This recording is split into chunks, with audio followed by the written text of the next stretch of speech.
startled. Father looked up, surprise flickering across his face. "Boys!" His voice wavered, then cleared with a deep throat clearing.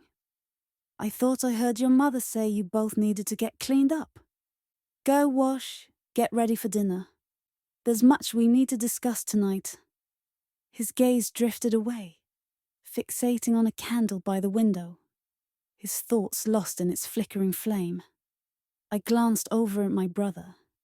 His face was drawn, eyes heavy, with the same concern I felt about Father's strange behavior.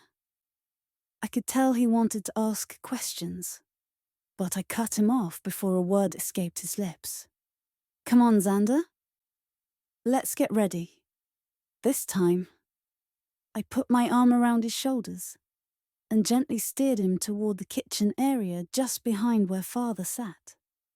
The metal bowl for washing was already filled by Mother with warm, soapy water, ready to wash dirt from our skin before dinner. We reached the basin and both dipped our hands into the foamy water. I cupped my hands together, scooped up some water, closed my eyes, and splashed it over my face. When I opened my eyes, I caught my reflection in the glass window. Next to me, Xander was silent, staring down at his hands as he scrubbed away the grime, lost in thought over what we had just heard.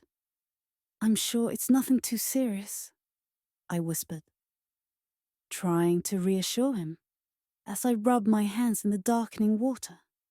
Xander always worried about our parents. His greatest fear was losing them.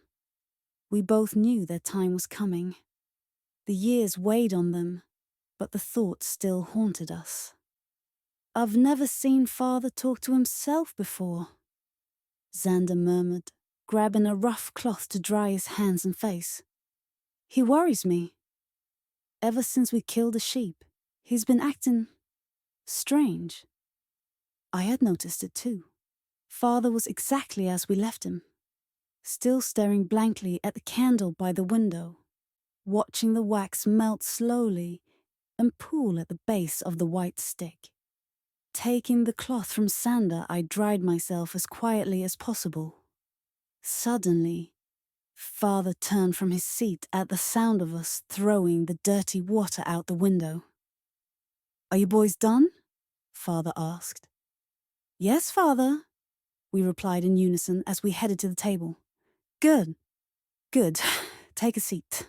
Then we sat down on either side of him, eyes fixed on his troubled face, waiting for what he needed to say. He looked at us heavily. "I think it would be best if your mother joined us. Xander, please go call your mother."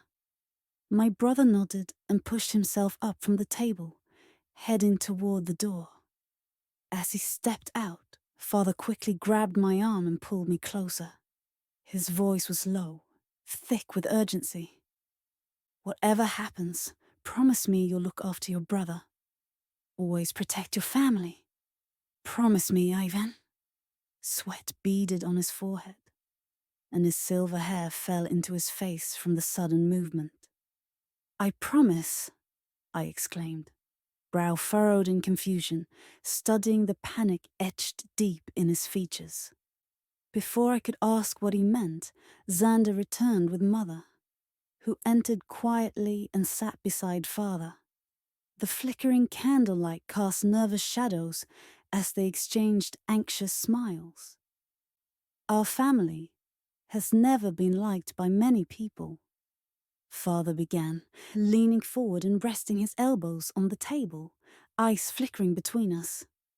"You boys know why, don't you?" "Yes, we do," Xander replied.